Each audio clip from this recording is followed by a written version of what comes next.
All right, we are live at least on YouTube. I cannot tell. There it goes. We've got a bit of a delay, but it looks like we are live on Rumble. Lovely. There we go. So it is working on both places. There's a bit of a delay here and there. So here we are. For those of you guys on Rumble, you guys could chat me there and I would relay it to all the people on YouTube.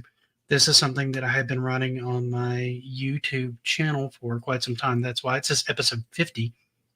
This is RetroRoots. There's a lot of catching up they got to do. A lot of catching up. Yeah, I've not moved any of that content over here, and I don't know if I will move it over to Rumble or just kind of start here. Essentially what this is a bi-weekly podcast. Vinny's on there, and he's here on YouTube. So we got everybody here. Hey, Vinny, how are you doing tonight? We've got Scepter in the chat. We've got Oak City Gamers in here. Looks like Camaro's in here as well. Oh, there's Mike backstage. So we're going to go and add him. Hey, he's here. I wasn't expecting for like another 40 minutes. Everybody here. So, sorry, guys. You're 1 minute late. Nothing to apologize. It's fine. I have no idea who else is going to pop up on Rumble or if anybody's going to pop up. We are on Rumble tonight. Yeah, we're on both. Let's go. So we're gonna see how this goes. I don't think anybody was expecting me to ever stream on Rumble, so this is sort of new to everybody. I am so tweeting that out. Full stream. Let's go. This live audience will win. Thunderdome. Are we still? By the way, just a quick question for everybody, the panelists here. How are we doing? I'm still getting over the last show. Like I'm still getting over it. How about you guys? Oh, it was a thrilling minute. It was definitely lively. I may upload that one over here because that's just Oak City was an awesome if wild guest to have in chat in on the panel. I had quite a bit of fun. I did too. The week off was actually just because I needed a week off. It wasn't from recovery from that. I promise. But it was interesting, and it was a fun conversation. I think we were probably going to want to revisit Legends at some point in the future. In we reality, covered a lot of stuff, but I don't think we covered Legends as well as we probably could have that night. Not as much as we did Aliens and other oddities. It's a great show. Those of you guys who have not seen me on YouTube, it was a great show. So we actually have Vinny, we have Scepter, and we have Next Level Gaming all on Rumble. And so it's all people that are already here in Rumble. I have not seen anybody new pop in on Rumble just yet. They will. We'll see what happens. We'll see what happens. We got a while to go tonight. Patience. So our topic tonight for anybody coming in, Ted Brenneman is in here. Mike Garcia is in here. Ted says he still has a hangover from that show. Yeah. Well, welcome all everybody. Do. I think I began drinking after that show. Brian says, "Don't cross the streams. Too late, sir. Too late." So tonight we have what I think is going to be a fun show. We kind of wanted to sit back because I know at least two of us have been playing Starfield lately, and it got me thinking about space games. And various different ones throughout the years. Now, I have some of my favorites and some of my favorite franchises, and I'm slowly becoming a fan of some newer ones that have come out more recently. Starfield, which has a few hangups, we'll maybe talk about that issues that I've had with it and quirks that I don't necessarily think fit in this particular game that worked in others in Bethesda's lineup. But overall, so far, I think it's been a very solid game. I don't want to bog the chat down too much because I know we have a few people that have had, let's just say, Starfield overload from Twitter and everything else, just basically almost ruining the game before they ever touched the game. Really fast question when you're done. No, go right ahead. What is I'm blanking. What is that game that it's still in development after 258,000 years? I think Mark Hamill's involved. Star Citizen. Oh, Star Citizen. How's that thing going? It's still in alpha. Okay. It's still out there? I think a lot of people are playing that, though. It's in early access, isn't it? Yes. And what is it like? I know nothing about Star Citizen. What does that compare to Starfield? It's not. I haven't played Star Citizen, so I can't speak to it. All right. So it is. You know who created it, right? No. Okay. So it was created. It's created by Chris Roberts, who who was the founder of Origin Systems, who created Wing Commander. Oh, okay. Okay. So that's the same guy. The best way to describe Star Citizen, Conquer, and it's going and going and going. it's like, have you ever played a game or heard of a game called EVE Online? I have, but that you almost need multiple Ish. spreadsheets and a PhD in order to play effectively. So it's like a simulator of sorts. Yeah. Yeah. Space combat, trading. It's a space MMO. Is it procedural generated planets and stuff like Starfield? Now, Conquer, are you talking about Star Citizen that they've sunk $6 million in? Yeah. Now, is this like a freemium game that you can like put money into if you choose, or is this No. This This is investment. What do you mean investment? Define investment in this case. In other words, okay, so it started with a $2 million Kickstarter. Okay. Oh wow. That's a big Kickstarter. Uh-huh. That's massive. But then there's 598 million that came after it. Uh-huh. Yeah. It had raised. He's right. We got Iceman in chat. Welcome, Iceman. Good to see you, man. Good to see you over here on Rumble. Yeah. It is one of the highest funded crowdfunding projects ever. Yeah, probably a lot. Ever. Yeah, I don't know of anything else on Kickstarter that I can think of that pulled in that kind of income. That's monstrous. Yeah. So Mark Hamill involved. Tree with you online. It's true. With Mark Hamill involved, now that's making more sense. It was on Wing Commander. Is this like is it in the Wing Commander universe? Or is it just happens to be? It just happens to be. Just getting the band back together. It's and because Mark Hamill was in Wing Commander 3 and 4. That's what I'm saying. Yeah. Yeah. That's why I was wondering if it's in the same universe, but I guess no. It's just no Kilrathi. Yeah, Conquer says it's technically the most expensive indie game pretty much ever, and I could absolutely see that because 600 million on an indie game that's well into over AAA territory as far as expense. I don't think they spend that much on a COD game. Did they spend that much on Starfield? I don't know that they did they? No, probably not.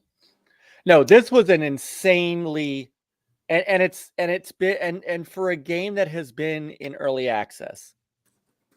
Some of the early access games are ridiculous on Steam. I've seen some go for over $100, and I'm like, but it's early access. What are you talking about? I'm helping you test. So by the way, it is 600 million, and it has solidified its status as the most expensive game by development costs. Yeah, that is bonkers. Okay, it has been in development for 11 years.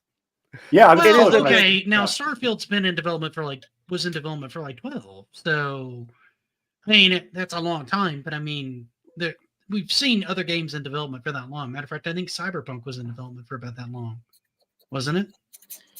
I don't think so. I think Cyberpunk was more like 10 years of hyping, 1 year of production. Like, to be fair, yeah. So but hold on. I feel like that's a little harsh, but okay. There's a difference between starting an idea in a long time ago and announcing it. Starfield was announced. Yeah, the developers of Anthem could tell you that. Yes. Oh God, yes. I feel bad for those guys. I really Starfield. Do. Like, crap. Now I know what we're making. Yeah. Starfield was announced in 2018. Star Citizen was announced and kickstarted in 2012. Wow. Okay. So it legitimately started getting funding, and they had the full idea kind of roughly fleshed out. Yes. Before. Yes. Okay. All right. I thought Starfield was something that they had kind of on the back burner. No. They just announced it late. No, while they were already working on the Fallout franchise because they wanted to build a new universe, right? Because it's not that they've hit the end of Fallout and Skyrim and all those, but they wanted something else that they could build off of too. No, so it was announced in 2018. I think where you might be getting because what Todd Howard said is this was their first new IP in 25 years. That's probably where I got it from. Mike Garcia says Star Citizen has a great YouTube channel, regular uploads, behind the scenes, etc. So they're being really transparent with their development on their channel, which is great. Totally is. But it's just never coming out for real. Well, there's been plenty of games that people adore. Like my wife adores 7 Days to Die, and that thing's been in alpha for over 10 years. That's never going to come out. It just is what it is. I just kind of DayZ is another one like that. You know? So, I mean, there's nothing wrong with a game like that so long as the crowd is invested in it and there's life in the game. You know what I mean? Like you've got a population that's interested in playing it, actively playing it. So, and Paradox Air says Cyberpunk is recorded for being in development for 9 years. So that's pretty close. And Catfighter is in alpha, yes. I don't know if we will ever see that go alive. And I wish I had the Catfighter thing because I would totally play it just to drive Panda insane. Yes. For those of you guys that don't know on Rumble, that's an inside joke that we had from another podcast that I was on Wednesdays. I can with DJC Game Studio. Catfighter! Meow. So a lot of you won't necessarily get that joke right away. No. That SOB is streaming as we speak right now. I know. Bastard. Shenanigans, I say. 7 Days to Die started development 10 years ago, but it's due to lawsuits until 10 games die. Right. Here we go. So. See, Cyberpunk got announced. Nothing happened with it for like 4 years because of Witcher DLC when they slowly worked on it after. Yeah, that kind of makes sense. And it kind of it showed in the final product for a while. I think they've got it in a good state now, and I think the next it's like in total, it's completely fine. Expansion's probably going to make it something really spectacular. Because from what I've heard about it, I still need to start that one. I just got wrapped into Starfield first, so Cyberpunk's probably one of my next really big games that I want to get into. I think you might as well wait for the expansion. I'm probably going to at this point. You might as well. Yeah, that's pretty much where my headspace is. So we have a few more people in here from here. So roughly what this is we kind of talk retro gaming on this podcast. Sometimes we talk modern gaming.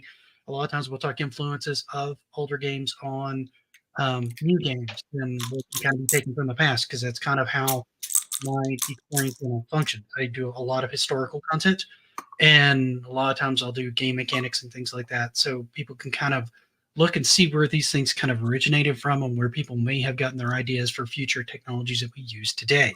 Because a lot of the stuff that we're using now is stuff that's realistically, a lot of ways, been tried in some form or fashion, or got its start from an idea further back than you might think. So hence RetroRoots. Hence RetroRoots, which is why I find it kind of an interesting topic to kind of dig into, why a lot of my channel, at least currently, has been primarily uploads.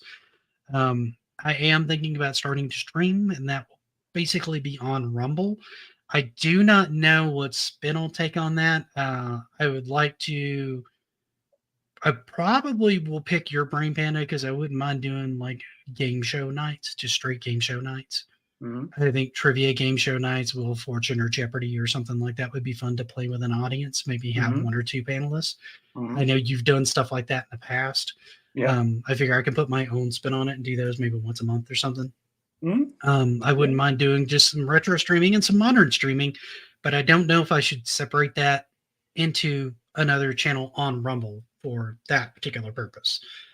Just to kind of keep one channel clean from the other. Because I don't have a way of, right now on Rumble, I don't have a good way of putting things in a playlist and organizing things from live content to uploaded content. So it's kind of difficult. It's the pain if in the ass this of gets Rumble at the too moment. much to find out what I'm really doing here. So I'm trying to find a way to do that effectively. So if any of you guys from Rumble are, more Rumble experts in this schema of things, and you can shoot me some ideas, I would appreciate the heck out of it. Because I'm literally just kind of getting started here. I think I'm maybe 2 weeks onto this platform, maybe a little bit less. I started a little bit behind both Mike who runs an excellent channel on here, and Panda Sub, who runs an excellent channel wherever he is. His stuff is amazing. So I actually lost my first sub on Rumble today. That stung. really? You lost your first sub. I lost my first sub. Like, what'd I do wrong? What's up, Eugene? Yeah, because Rumble's been one of the most, like, when people usually follow, like, I find they just like stay followed. Yeah. No, I know. That's why I'm like, what did I do wrong? Part about Rumble I've been having a tough time, and this is like, I didn't want to lose a follower today. Yeah, jeez. Like usually when people follow on Rumble, that's one of the things I've loved the most. Yeah, no, I did something wrong. I got to send him a cake, with a pie or something. I'm this close to 140. Jeez, he's killing. Mike is destroying us. It, man.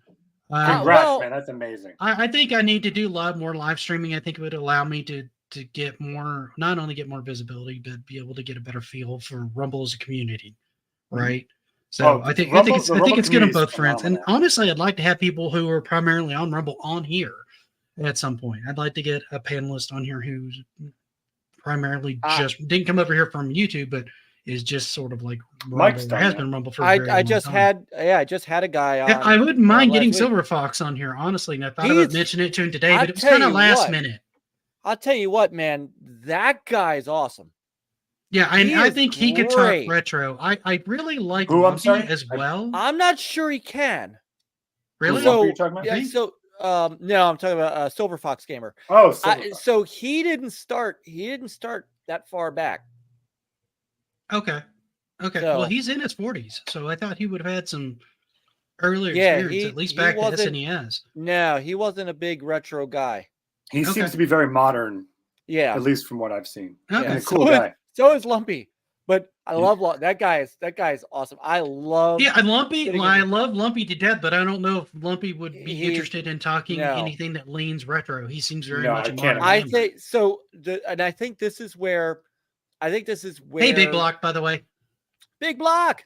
I think this is where stuff like this, will flourish, because right now Iceman just followed you, Panda, so you get the follow back. Yes. Okay. See, all you need to do. Does Iceman have a channel? I'll follow him on Rumble. Yeah, he's got a channel. Okay, I'll get you. Hold on, Ice. Well, he's got it. You do not have a chat. He doesn't have a channel yet, does he? Well, he's got a channel. But no videos. He's got a channel. I think I'm already following him. I will follow him. We're done. Right. I'm following him now. Thank you, sir. There's a lot of stress. I've got a lot of pressure on me. Can't lose another. Can't lose another. I don't think I was following him before. I got him now, though. I think the reason I didn't follow him is because I didn't see any content on there at all. I wasn't sure if he actually did content, so I wasn't sure. That's the big thing about this is networking on Rumble is so much nicer, because everybody here just wants to play games, talk games, and enjoy games. Well, it's a community, and everybody kind of wants to build it up the way that they see it wanting to be built, and everybody seems to kind of be on the same page. It's also which is really kind of cool. It's a different mentality of like, it's a bunch of people that like are career people that don't want to do drama, all that crap. Yeah, exactly. Pay says that's what you get for being too sexy, Panda. That's it. You have to lose a subscriber to save their marriage. Yeah. That's what it was. You know what? When you put it that way, Warren's like, sorry, Panda, I had to do it. I mean, look at those sideburns. So. And Eugene's only heard of Rumble from me. Eugene, that's because you don't. It's because you don't watch my channel. If you watched my channel, you would know. He's usually streaming when you do your shows. Well, that's I know. Well, I know. Well, I didn't say it, dude. I didn't say it was a. I didn't say he didn't have an excuse. I'm just saying. So, but the deep thing down, is, he's crying inside. Right? We have. Sure I know. So, this is actually straight vodka. I'm just gonna go. But the thing is, that's fair. That's fair. There's not a lot of retro yet on this platform, which is why this show, and when we're not doing this show, I do a retro stream at the same time on my channel. And I'm thinking about doing the same thing, and pulling out some like retro content, and I may even do like a bunch of indie stuff that's kind of retro inspired. Like, I thought about doing Sea of Stars live. I don't really want to do Starfield because when I boot, here's my problem with doing like big games. one, everybody's doing Starfield. I feel like everybody's getting Starfield overload, for one. Yes. And two, the other thing is a lot of times when I want to boot up a game, I want to keep at least one big game that I can just play when I want to play it. I feel like if I start streaming a game, I owe it to the people that started that sort of journey with me to see every step of that journey, right? And some games I just don't want to play that way. I just want to boot it up and I just want to play. And you say, well, just start up your camera. Well, if I wake up at 8:00 in the morning and I haven't bothered to like wash up or brush my teeth or anything, I don't want to kick on the camera, right? I don't want to do that. That's fair. I mean, I unfortunately don't get to play until so late at night. And for me, it's like, as long as I'm playing. Right. And if you're playing and you're in the mood to like have that kind of social interaction, but like watching me play, it might have been entertaining. I don't know. I did a lot of saving and restarting, and we'll get into that as we get back and get into this conversation. But since I'll catch up with you guys on what you've been into a little bit later, but we'll go into what you're doing on your channels before we close out the show for sure, because everybody needs to know what you guys are working on. Absolutely. But let's go ahead and start going around with people talking about like when you think of like space games, do you think more RPGs? Do you think more shmups? Do you think platformers? Do you think more Metroidvania styles? What's the first thing that kind of pops in your head when you're thinking about this genre and like what draws you to these games? And I say that to us on the panel because I know all of you have played and enjoyed space games in the past. Things that have like a deep space thing or exploration space. As you sit on your panda sub in the middle of space. Maybe that's why. Maybe that's why. He's like Mystery Science 3000. He's there against his will. That's right. That's right. He's totally captive. The great thing about space to me, to answer your question, and I'm honestly, that's a very good idea. By the way, me and her had talked about this, just a Rumble channel where we set something up where she could just assemble Legos and talk to people. Why not, dude? I thought about doing models. Like I've got a couple of model kits. That's gross, man. Really? Would your wife object? Just talk to people as I'm putting together a model kit. That is a joke that went over everyone's head. It's cool. I didn't even hear that joke. It was so. You said you want to do a channel where you do models, and I went, "All right, you got to check with your wife first." And I went, well, as long as she could do her Legos, she's probably. Wow, that geek historian really took a turn on Rumble. Wow, what's up, Jim? Wow. Okay. What I was going to say about space games, to me, like, what's the first thing that comes to mind? Is that there isn't a genre. Like the great thing about space is that it's a million different genres. It's limitless. Right. So I 1 minute I'm thinking about Mass Effect, the next I'm thinking about Metroid, the next thing I'm thinking about every RPGs to what do you call those real-time strategy games to you name it. Insert random shooter here. Yeah, a fox piloting a jet in space. Like it's everything. That's what's so great about space. Yeah, absolutely. And more recently, I've been leaning more towards RPGs because that's kind of what I've been playing, right? So, I've had Starfield on my mind, which obviously brings me back to like Mass Effect and going, wow, what if you took the amazing writing that they had in Mass Effect and that story development, and you got them to work with Bethesda and their ability to build this amazing world, right? That's what Mass Effect Andromeda was supposed to be. Right. That's what they set out to do. It was supposed to be procedural generated. I haven't tried that one. I never heard good things about it, but I haven't tried it. No, it wasn't great. It's a very good, like, think of it as a good demo for like how they got the action right and everything else wrong. Like they got the fighting good. They got that mechanic down. Everything else failed. Right. Yeah. And Jim's right. Space is honestly more of a theme or a setting, but you don't always see that. Like you see fantasy as like another setting that's heavily used that fits in the same kind of. But fantasy typically is an RPG. It's usually some kind of RPG where space is like can be anything. Yeah, it's built for the imagination to kind of go wherever it wants. Yeah, and I'd say in a wild fantasy setting you can do almost as many crazy things. You just have to explain it away with magic, right? And make it a little bit more grounded. In space, you have, I want to say, it seems like less rules overall, or more, depending on how you want to do it. Like Starfield has some rules that I think that they've adhered to just because it fits more within what would be in the reality of space. But you don't have to do that in space any more than you have to do that in like fantasy either, right? Right, but like space, like you can even have like F-Zero, Yeah, like absolutely. a racing And game I'd with heard, fantasy. I It's a keep little hearing leaks trickier. that they're actually going to make that franchise have a resurgence, which I'm quite happy about. I think that'll be It's great. about time. Which one? F-Zero. That would be nice. Yeah, it'd be nice to have another F-Zero game come out. That'd be great. And Bourne immediately goes to space shooters, obviously, because there's That tons of icon is those. great. Well, yeah. So and I mean, there's been so many good games in the Star Wars universe, right? Yeah. You know, X-Wing versus TIE Fighter immediately comes to mind as one of my top. Rogue Squadron. Rogue Squadron comes to mind. I mean, yeah, there are a lot of those Shadows of the Empire, because it's similar thing from Shadows of the I Empire. love Shadows. That was a great X-Wing versus TIE Fighter was another. That was I my had fun favorite. playing that solo. Dark I can only Force. imagine what that would be like co-op going against like a Super Star Destroyer. Well, so you can, because they sort of kind of brought that back with a spiritual successor, Star Wars Squadrons, which is very much. Jim, I think the short answer to that is no. I think it's been dormant ever since the GameCube. It has been. Yep. But Star Wars Squadrons puts you in X-Wings, TIE Fighters. It is as close to an X-Wing versus TIE Fighter game as you can get. Absolutely. And I mean, I go back even farther when it was just the X-Wing series and then TIE Fighter, and then they combined them. It was I jumped in initially with the TIE Fighter part of the series, and I loved that part.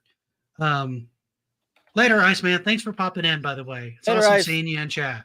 Yeah, Thank welcome. you, sir. We will follow you after the show. I've already clicked on him.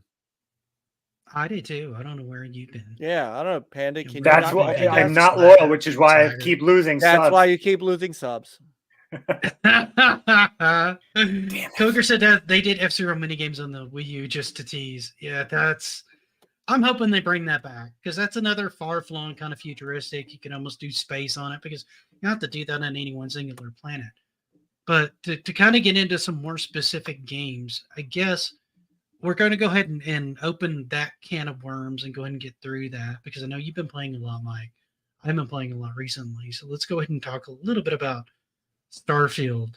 And I don't know, do you want to go first? Because I know you got a lot of good things to say, and I've got a couple of bad things and a lot of good things to say about it. So, well, I've got a couple of not great things. I mean, there's a couple things that I didn't like, that I had to figure out.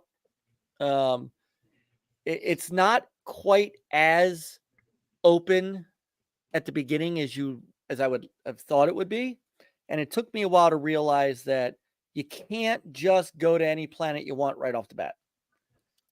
I can now, but I could not before. That leads into one of mine, but I'll get into that a little bit later. I mean, for the most part, I like what it does. While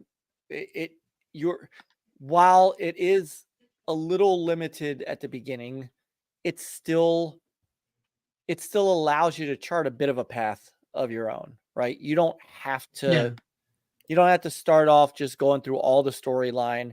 A lot of people have done that to then go back and do other things, but I from the jump did the first mission, which you have to do, which is more along the lines of a tutorial mission. And then once I was done with that first kind of tutorial mission, then I was able to start floating around and finding things. I got into a couple side missions. I got into a couple side stories, and I just now started to do the actual mission that opened up a little bit more. Right. And see, I kind of did the same thing. I did the initial mission that leads you into like your character creation and all that. And then I did one or two more. I did the first one that takes you to the first planet before you can go meet up with like the main group that you're supposed to go talk to. And then I went and talked to them. And that's where I'm at now. Yeah. And then I did pretty much every side thing that I could do in the New Atlantis area. not to spoil too much of the game. Most everybody I think knows what cities you're in the game. Yeah. And so I started doing tons of side stuff there, and some of those were kind of neat. Some of those were just kind of like they feel almost like MMO like it's almost like a fetch quest. Like a fetch quest. Just go talk to stuff because I feel like they're still trying to get your feet wet in the game. Some of them I found kind of annoying. I don't want to get too deep into them, but there's one where this guy's like trying to figure out what's going on with this one particular tree, which sounds silly, and it seems kind of silly having done the whole quest line, which is pretty freaking long, and I didn't like it, and it leads into one of the problems I have with the game. I don't like most of the NPCs. I hate most of these NPCs. Like literally, I have saved a couple of times just so I could shoot them multiple times. I might even reload a couple times just to kill them repeatedly because I don't like them. And this has been a problem I've had with Bethesda games. They do not make likable NPCs for me. It just makes me want to like depopulate the universe most of the time. Just do a couple of models, just get that thing going. It's kind of one of those things like, oh, hey, Stacy, good to see you, by the way. And Omega Ace popped in. F-Zero Climax for GBA was the last game back in 2004. F-Zero would be dope as hell. Absolutely. Also, welcome, Omega. Good to see you, man. And we got about 15 people over here on Rumble as well. Don't be shy, guys. Go ahead and chat if you want to. I can't pull you up on to the stream and StreamYard right now. I haven't figured out how to get that working, but I'm more than happy to read everything out and your name and everything like that and get you guys involved in the conversation in any way I can. As I work out more of the kinks on this, I'll get better about this, but this is my first stream on Rumble as a platform and through this particular website. So it's got a couple of things that I'm not super happy with, and I'll probably be changing things, hopefully for the better, at some point moving forward as I start to get more familiar with things. So, but Rumble came to Rumble. But no, a lot of the NPCs are some of them have been kind of good. Some of them kind of grow on you a little bit, but a lot of them are kind of abrasive, and some of them are just straight up bad. And I'm sure they're intended to be bad. Some of them, and some of them just come off as just not very fun. But the world itself has been really cool. One of the things I've liked about it is just like the sheer scope of it and how good everything kind of feels. Like when I'm on the planet, it feels kind of legit, right? I don't feel hemmed in like I did in Outer Worlds, which I adore that game. I thought that was a great game. But I felt more hemmed in there than I do here. Here I can just kind of go in a direction. And I know it's limited and you have to go to different biomes, which is one of my quirks with the game is there seems to be like I almost call it almost feels like a Star Load, the video game, because I do a lot of loading. Like there was one particular instance where I was trying to get to one particular system, and this comes into some of my play with the star map and some of my frustrations there because I was trying to go from like here to like over to here, but I couldn't figure out why I couldn't do that because it kept telling me I hadn't explored enough of the universe yet, and I'm like, isn't that why I'm here? Duh. Explorer group. This is the whole point. I go into unknown areas. That's the point. And then I realized it was more of a fuel requirement with my ship, so I started making smaller jumps. But then some of the jumps I would make, I would try to go to another location, and it would bounce me back and forth into a location I'd already been and use up a ton of fuel. And I'm like, what are you doing? Why are you doing this? And so it took me like an hour to get to this one system just to figure out how to get there. And it was super annoying. I didn't even think about. I haven't even gotten as far to think about fuel yet. Well, you don't actually. Here's the thing: you don't run out of fuel. It will only let you jump so many systems, right? Based off your. But as soon as you land in that system, you don't have to refuel. So they didn't go to that level of realism. Okay, good. So you land in the system, and then you can immediately jump to another system. Gotcha. So it's like your faster than speed drive can only go for so much distance. And while it looks like it's trying to do it with fuel, it's not really fuel. It's more like how much tolerance the engine has for distance in space, if that makes more sense. Right? And so that's been one of the weird things, because it does a loading screen, then does a cutscene, and then does a loading screen. That can get infuriating if you're trying to navigate the solar system to go through different systems, right? So that can get a little old. That's one of my quirks. And then the other one is kind of a hang up on a system that they pulled in from Fallout that I don't understand why they did it. In Fallout, when you went to a vendor, they had X number of caps, which was the currency, right, that you used in the game. That made sense because you're dealing with individual vendors. They're in remote towns. Everything's desolate. He only had so much cash on hand.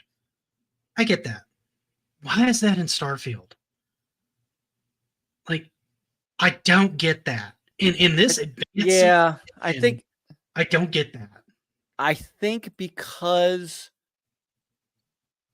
it's not just item building, it's, ship building and stuff like that. I think they needed to do that so that you don't just go crazy.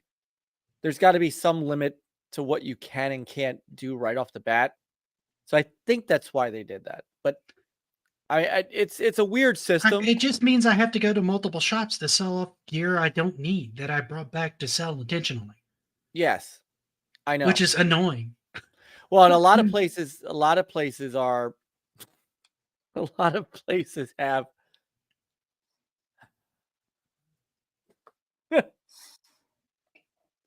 You lost it somewhere, and I don't know what you're laughing at. I'm sorry. Oh, you will in a second. There we go. I saw it. This is fun as a colonoscopy. Yes. Oh, I made a mistake. That doesn't say Panda Sub. I need to change that 1 second.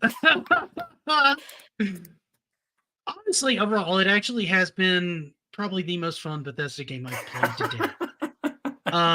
I'll give it that. The gunplay feels good. The guns actually feel better than they do in Redfall, which is weird because Redfall was designed as a group looter shooter, and yet the guns and the gunplay feel better in Starfield than they do in Redfall. Because, well, I know that reason. There's a ton of bad latency in Redfall because they had to strip out. It's not even that problem. The guns just don't feel impactful. In Redfall, that's also part of it. Yeah, it's the sound they make when they fire doesn't feel good. The fire rate doesn't feel good on most of them. The kickback doesn't feel right on most of them. Like nothing feels right with the gunplay and a lot of the guns in the game. So it's conceptually off on a lot of the gunplay, at least in my feel for it. And it's one of the things I feel like Starfield does a really good job on, which is surprising because Fallout 3, I couldn't play that game without using the VAT system. It was why I got so annoyed with that game. Trying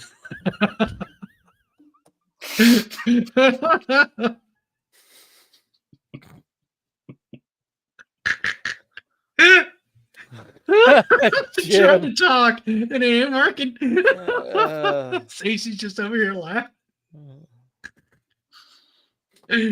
Noodles. Like 3 times if he used to contact the authorities. Okay. Anyway, other than that, there's been a couple odd glitches that I noticed, like people clipping through walls and being able to shoot me, objects hovering 2 or 3, 4 feet in the air, where I have to aim up to be able to enter into them. Entering into a room in my PC, running a Mach 1 and slamming your face into a wall repeatedly has been another. That's always good. None of these are game breaking, but they do kill the immersion a little bit. I just look at it and go, Bethesda. Good to see you're in form. Yeah. Well, the other thing too, there are some cool things. Like if you shoot somebody with a jetpack and their jetpack goes off. And yeah, it explodes. That's actually really cool. Oh no. The jetpack takes off and he hits the ceiling and his head gets stuck up there. I've had that happen a couple times. I had one straight up explode, and the guy just went to pieces. Oh, I that's hit a it good just one. right. So That's a good there's one. a lot of there's some really great stuff in there. There's a couple of annoyances. Overall, I think it's been fun so far. I'm hoping it holds up. But that's where I'm stopping with Starfield Okay. because I know unless you have more you want to add, because I know some No, of our I like, no, "Good because the killing, other, I mean, the good other killing." the other big game, right? But is the right the other Bethesda. Bethesda! And it echoes throughout the entire Bethesda. I, And the other somewhere Todd big Howard's going. the other big game that I enjoy, and it is a space game right now, is Star Wars Jedi Survivor, the sequel Yeah. to Jedi Yeah. Order. And unlike Redfall,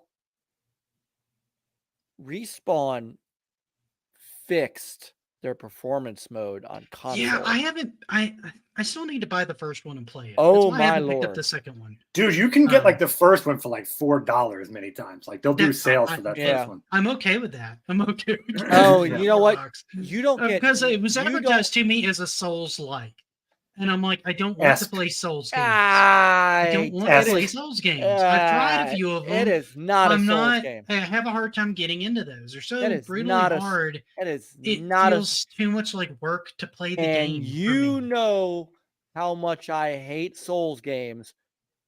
That is not. Well, it has Souls that game. philosophy, right? When you meditate, you can you either like save or like respawn the enemies. I forgot it, but it's like the same thing with Souls. Well, and some But of the boss that's- battles and mechanics were kind of designed around what people are considering the Souls design, which is honestly very similar to the old Ninja Gaiden games on the Xbox.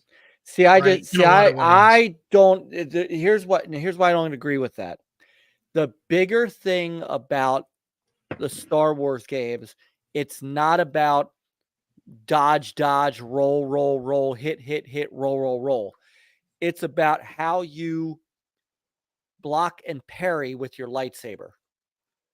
And that's much more how that game is run. Like you actually can do some serious lightsaber battling in that game. And at the same time, use your force powers to manipulate the fight, things like that. And with Jedi Survivor, what I liked about that game is by the time you get to Survivor, the main character, Cal Kestis, is a full-fledged Jedi. There's none of that. Like you can learn skills and kind of add perks, but you don't necessarily, you learn a couple of new things along the way, but you don't have to like level up your force powers and all that crap. Dude's a Jedi. The Souls games are Delta 64 on roids. I can kind of see that X86. That makes sense to me. Because that's how a lot of, when you think about a lot of the combat in Ocarina of Time, which I don't know if you ever played that one, Mike. You had a 64. I had a 64. I did not play, but Zelda's the one that I didn't play. Zelda had a lot of backflip and a lot of quick rolling. I mean, the rolling was fairly quick. Like the rolling in Souls games, depending on like how much weight you're carrying, can be very slow. That's why usually most people recommend that you don't play what they call a slow roll character, right? Yeah. Where you have an excessive, where you're close to your weight limit, because it just makes the game harder, even though you're more protected. But they do a lot of like roll to the side or backflip or, rolling back and forth to basically avoid attacks and then execute a strike. So I can see where that analogy comes into play because it's very similar to that. It just feels, I don't know, something about it in Ocarina of Time felt faster than the way I've played it in Souls games, but I could be playing Souls games all wrong. I wouldn't put it past me to do it the absolute hardest way possible. That's how I do. I think Jedi Fallen Order might actually be in PC's Game Pass now. Is it? Some of those you have to log into like EA's system, and that annoys the crap out of me because I have to have that up in order to launch the game. I'm not sure about that on PC. I know on console you don't, but on PC I'm not sure. Matthew says he's playing R-Top in the Master System. Does that count? Yes. Space game Absolutely. totally This counts. game counts. I could go through. I mean, if you really get down to it, Space Invaders, Defender, all space games. I could go through some space games, Yars. space shmups. Yars Yeah. Revenge. I could do some shmups. I mean, all those things. Sylpheed on the Sega CD. It's definitely a space game. Yeah, absolutely. Oh, love that game. I go back to RPGs a minute. Mass Effect. Mass Those Effect. are brilliant. And you even have great point and click adventure games too in space. Yeah, Plenty of them. absolutely. Yep. I haven't Space played Quest. too many of those. Panda, you're more of my point and click expert. Space Quest. Yeah, Space Quest, Oh, yeah, Space Laponia. Quest. Yeah. Was it Day of the Tentacle was another one, I think? Was That Day of didn't the take Tent? place That in wasn't space. in space. No. No. But there's a bunch of them like that, and Metroid is always a favorite for mine. Metroid, the Super Nintendo Metroid, still for me, hands down, is like one of the they nailed the mood of space and everything. Like when you land on that first planet in Super Metroid and that music hits, that like dark, ominous music, it totally nailed space exploration and landing on an alien planet. What that feels like to be alone on a planet, like.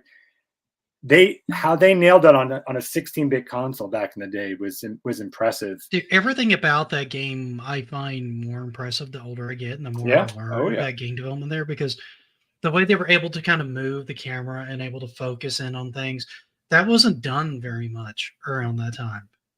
The sense of isolation you get in every zone Mhm. and the way the music changes, like the underwater areas, and how almost otherworldly that sounds Yeah. and feels, and how isolating it feels to not only be on an alien world, but then underwater at the same time, which is Mhm. another difficulty in trying to navigate your way through that. And the addition of the map was, oh my god, such a freaking godsend, because I don't know how many of you guys on Rumble or pretty much everybody in my chat and YouTube has played the original Metroid, but for those of you on Rumble who haven't, the original Metroid had no map. Yeah. You can technically beat that Right. game in like an hour or less, but either getting a mental map or drawing out one on grid paper is something else. Metroid is one of those like rare games where the sequel is like leaps and bounds different than the first one. Like they really improved upon Oh, that absolutely. model. Absolutely. Yeah. How far back Also, do we Big wanna Black says go? Microsoft buying Bethesda and keeping Starfield off the PS5 may have been a saving move for Xbox. And I kind of agree with that. They needed a really big hitter this year. Well, and Bethesda and They'll probably get a game of the year out of this, I'm sure. Well, and the rumor was that Sony had approached Bethesda about making Starfield a PS5 exclusive, and that's what prompted Phil Spencer to go I buy could them. absolutely see that, because they've been trying to do that for everything. But I'm not getting into console war stuff. No, Let's just say no. it's been a. But it's that's been an interesting, yes. So how far I back? have tried Sekiro a little bit, man, and Sekiro's an interesting one. You can But go as man, far that back game as you want. is Mike. so tough. Yeah. Okay. I'm sorry, but we can't call it that because Vin Diesel calls it Sekiro, and that is the official name. Correct. Yes. He just lives his life at 1 mile at a time. Or how many? I forgot his name. I'm A mile at a time. still gonna call it Sekiro. I'm gonna go with Vin Diesel. Vin Diesel's had 10 movies in the Fast and Furious franchise. Plus, That means nothing to me. He wasn't in all 10. That he is was correct. not. He missed one of them. He missed one of them, and he was a bit part at best in one of them. Which showed one up did for he like miss? 30 Tokyo seconds. Drift. He missed the I don't second count. one. He was, Hold on. I don't count Tokyo Drift as in that. You should, because it's the best It's of a the entire side- series. Oh, I It- love Tokyo Drift, but it's a side story. No, Tokyo it's Drift kind of part of drives the me story. crazy It is because I don't part of like it. the main protagonist. It's- But we're off of space games. Yeah. Sorry. Well, they do technically go in space in part 9. So How far back do we go when we're talking about space games? Because As I far as can you go. It is You can not go back canon. as far as you want to. I'm just going to have limited input. It's Okay. When you total start canon. going to like Atari So, and television, I have limited input. I'm going to show my age with 2 games that I thoroughly enjoyed. Well, first off, we all should know Star Wars, the arcade game, the original arcade game. We should all know that one.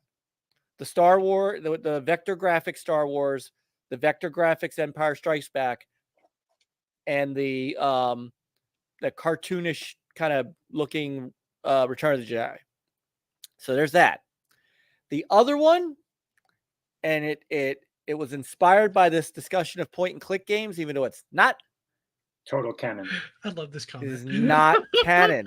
It's total It is canon. not- It's It, not. it completely affects the story. What are you Just talking about? because Vin Diesel shows up at the end of that movie does not make it part of the Fast and Furious The whole thing, line. a main character dies in that, which carry you don't know what you're talking about. I don't want to give anything away. Oh my god. Continue. Jim, Prime 3 is amazing. You should play it if you can. Hitchhiker's Guide to the Galaxy The game. was a text There adventure. was a Yep. game. Yep. Yep. Okay. It was a text adventure. So along the lines of Zork and Ultima, where they did. Thank you. Yes, and he showed up in the next. So don't give me that canon. But they had to undeath him because it was part of the story. If it was a throwaway, they Because wouldn't you have can't to kill undeath. family. Oh my god. And then undeath happened in part 9. And he came back as a ghost. Oh my God. So the other one. So I mean, I can go on. I mean, Zaxxon was a space game. Hey, Metro Prime 3 is amazing. Why are we talking about you. Metro? Why I'm so Because they old. keep talking about Prime. Blockbuster. I am so old. Let's just go back to Fast and Furious because No, go back. Go back to what we were saying. Continue. well, no, I was just if we're talking about retro space games. Yes, continue. Okay. There were also games like Lunar Lander.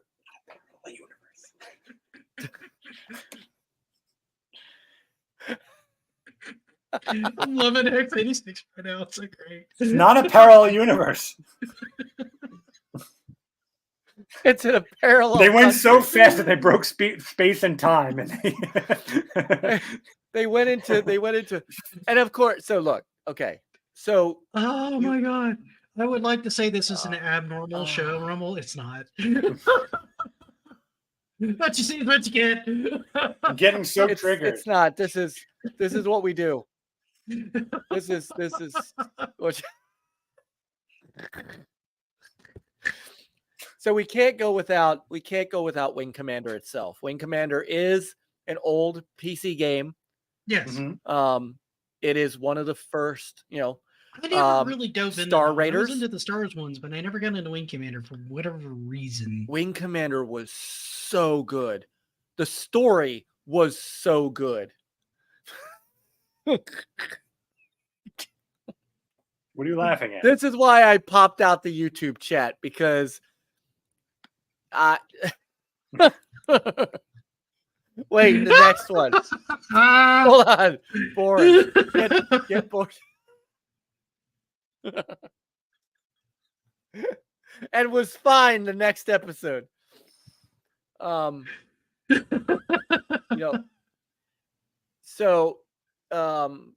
EVE Online is a space game. Now, I did not play the newer version of it. I actually played EVE Online when it first came out.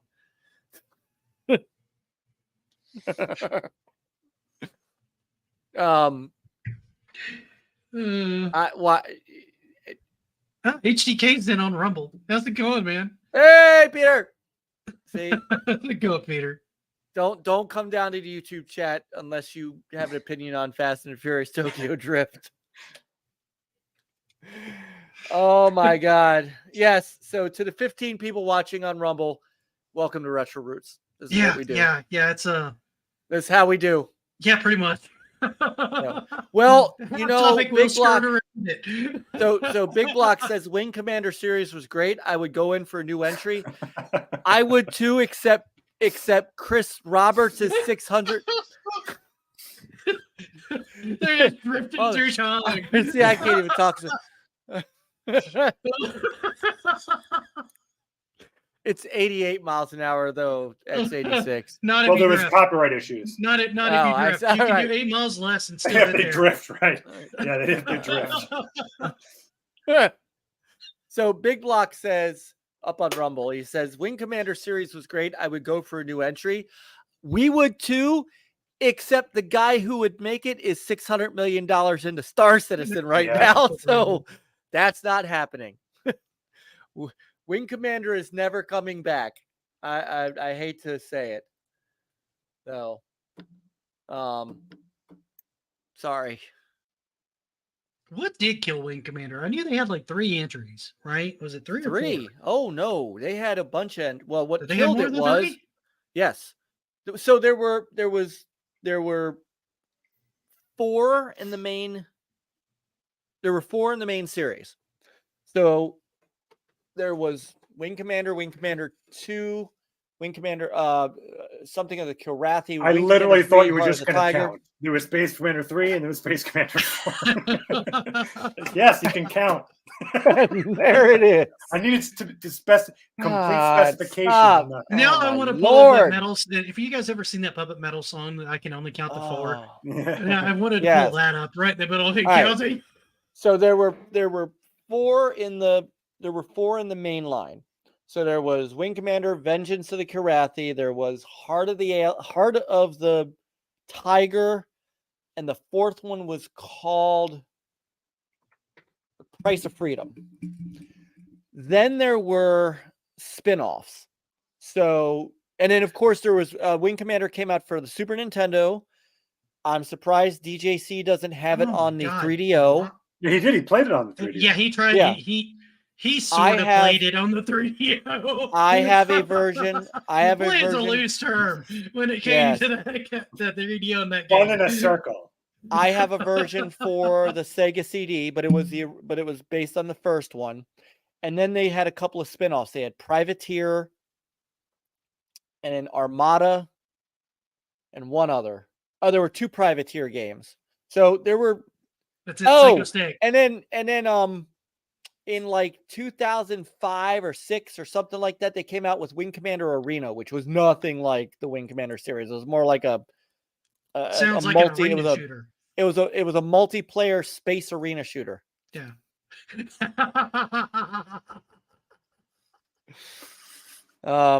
So that's it's like Wing Commander 1, Wing Commander 2, Wing Commander. What is that? I always get this one wrong. 3.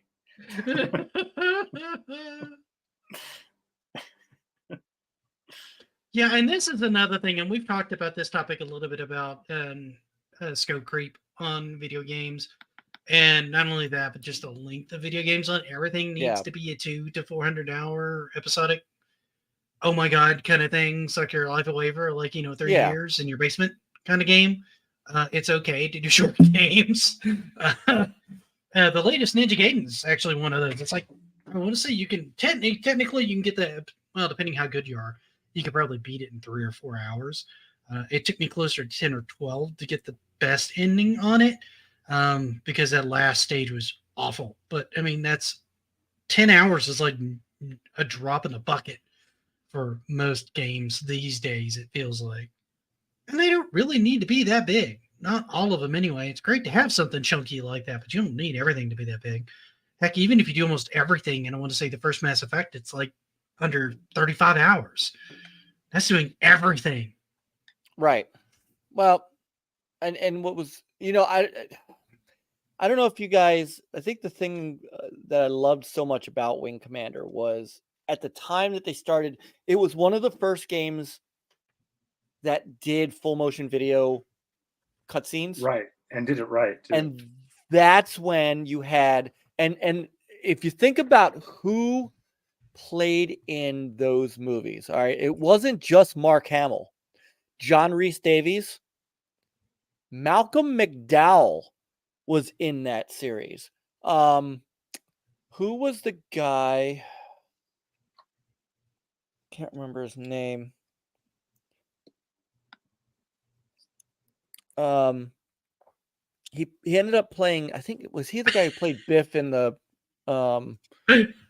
Yeah, he was in Back to the Future. Back to the Future. He played Biff. And then there was another actor. I got to look it up. And this was, by the way, before Freddie Prinze Jr. Ruined it with a movie. So in Wing Commander 3, which was the first one, and Matthew Lillard.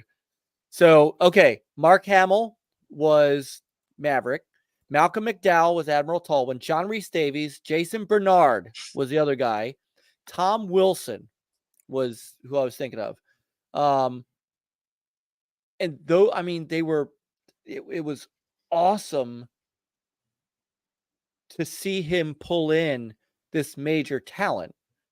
I remember Mark Hamill going, wow, Mark Hamill's actually in a video game, because that was not that around. You guys got to remember, around this time, this was not common to get big name actors in video games. It was actually pretty rare. Very rare. I mean, you had Tim Curry in one of the one of the later Command and Conquer games. Yeah, he was also in Frankenstein. But you didn't see this very often. And if you go back and you look at like PS1 and PS2, most of the voice talent in there, it just looks like they grabbed somebody that was developing the game and went, "You're going to read this line." And they're like, "I have no idea how to read this line." They're like, "I don't care, just read it." And look that's at Bruce Willis in Apocalypse. It's like a comical, right? You know, it was very low budget. It was very just, you know, we need to get this done, and this is how things are done now, and we're just kind of feeling our way through it. Now, getting somebody like Keanu Reeves or, you know, all these big names, this is sort of normal, right? But that's been, I want to say, probably like the last 10, 12 years, that's become more normal. Yeah. But you start getting like early 2000 and before then, that was not normal to get people like that in these things at all. Liar, Liar. That's the last thing I remember Jason Bernard in before he had. Jason Bernard, I'm drawing a blank on that. I love the Liar, Liar. He was the judge in Liar, Liar. He passed away in 1996. Yep. He was in that. He was in Airwolf. He was in a bunch of stuff. And then he was in Wing Commander. And he passed away shortly after that. That was, I think, one of the last things he was in. I'm looking him up real quick. That was one of the last things he was in before he died in 1996. God, he died that long ago? He did. Wow. I'm looking him up. I'm looking up what I think Liar, Liar was the last thing he was in. He was in Liar, Liar because Liar, Liar was like late 90s. It was that second man. Every time I think Tim Curry, you know, I think in space. You know what the sad part is? Every time I think of Tim Curry now, I think of two movies that I shouldn't. Everybody knows Rocky Horror, but I know him from Clue. I love him in Clue. And believe it or not, McHale's Navy. And National Lampoon's Loaded Weapon 1. And Loaded Weapon 1. It is good. It is good. So I need to rewatch this too. I don't remember. I don't think I've seen McHale's Navy in like forever. But I remember him from like, he was really good in Home Alone. He was amazing. He was great in Home Alone. I'm trying to think. There was another one that he was in. Didn't Clue, by the way, just real. Clue had multiple endings. Endings. Yes, yes, it did. It absolutely. What theater you saw it in is what ending you got. And then the DVD set had all the endings. Yeah, I put all of them in there. All of the endings. Yep. Yeah. Muppets Treasure Island. He was in that too. He was in Muppets Treasure Island. Yeah, he was great in that. He was. He was absolutely great in that. Yes, he was. Mr. Matthews knows his Home Alone history, apparently. All the way up to 5. Home Alone 2 was actually a really good film, but he was in Annie. Remember, he was in Annie too. God, was he in Annie? I didn't see Annie. He was Rooster Harrigan. He was the guy. Yeah. And Matthews is right. With Tim Curry, you always got like 110% in everything. Oh, and remember the Disney, the series? He was amazing in that. Remember the Disney version of the Three Musketeers with Kiefer Sutherland and he was Cardinal Richelieu. Oh God, you're right. He was the the Cardinal. Fantastic in it. He was in Charlie's Angels, Scary Movie 2. I'm now starting to remember all the damn Tim Curry movies he was in. And again, for those of you just coming in thinking we're talking about space games, we're now talking about Tim Curry. Welcome. Oh. Sorry. You should probably get used to this weirdness now. This is Yeah. normal. So it's a shame. I think we talk about him because it's kind of a shame he's not doing well. I thought he'd he's already had passed away, but he's just he did really not. unwell, isn't he? He did not. I mean, he's done a lot of voice acting, which is great. Yeah. So he's kind of kept himself going, but he had a stroke in like what 2012 or something like that. So That sucks, man. He's a rare talent. He's another one like Christopher Walken.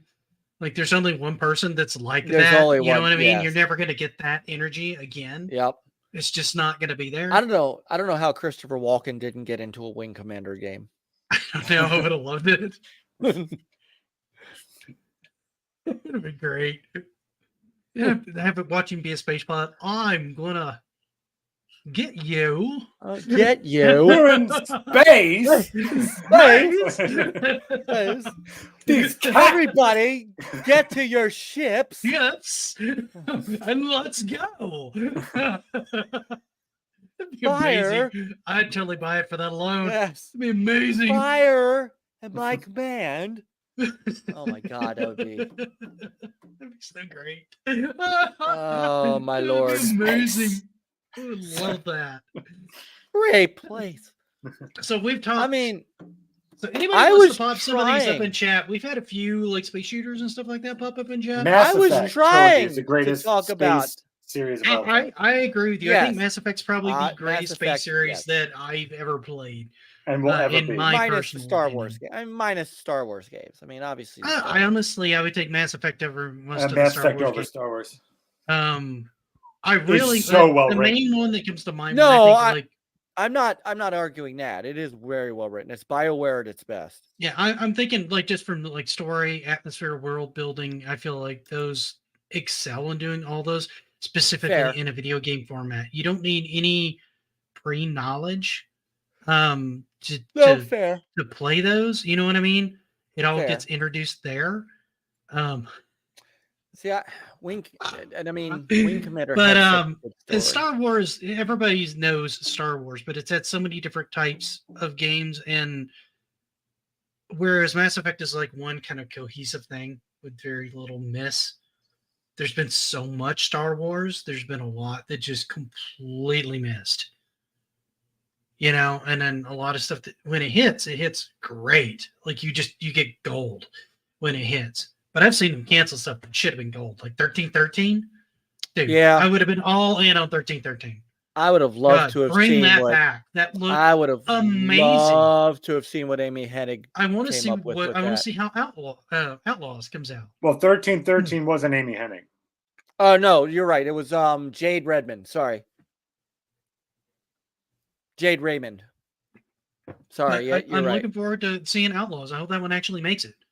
Because Oh, they'll make 1313, it, I'm sure. 1313 looked phenomenal. I was looking forward to doing like my own little bounty hunting thing in the world and all that kind of stuff. I'd like to see more stuff like Republic Commando, right? That kind of group thing. You could even make that like a group tactical shooter if you wanted to and let people do that co-op. You know, I think that would be a great one to kind of bring back. Well, and you guys like know, you guys do know that they are remastering Dark Forces, right? Yes, I had Yes. mentioned that. I've seen some footage on that from an individual developer who was working at one point, and the difference is, oh my god, it's so good. I can't wait. Oh my god, yes. I can count the Starfield. Jesus. Mike, I'm surprised you haven't said Halo. Well, Yeah. I didn't know how. I wanted Halo to counts in because- my mind. That's Totally counts. Yeah, well, absolutely counts. The first, because I mean, honestly, the first 3 games were on older systems. So yeah, I mean, Halo is obviously right up there. I mean, it redefined the first person space genre. Halo I mean, got me back into FPSs. I had gotten out of them after like Doom 2 and didn't really want anything to do with them. So I missed a lot of the Quake series. I missed a lot of the Hexen series, just because I was so done with it after Doom 2. I mean, does Doom count? Doom was in space, theoretically. Technically, it kind of counts. Yeah. I mean, thing is on Quake, Mars. yeah, kind of Quake Quake too. counts. Quake as well.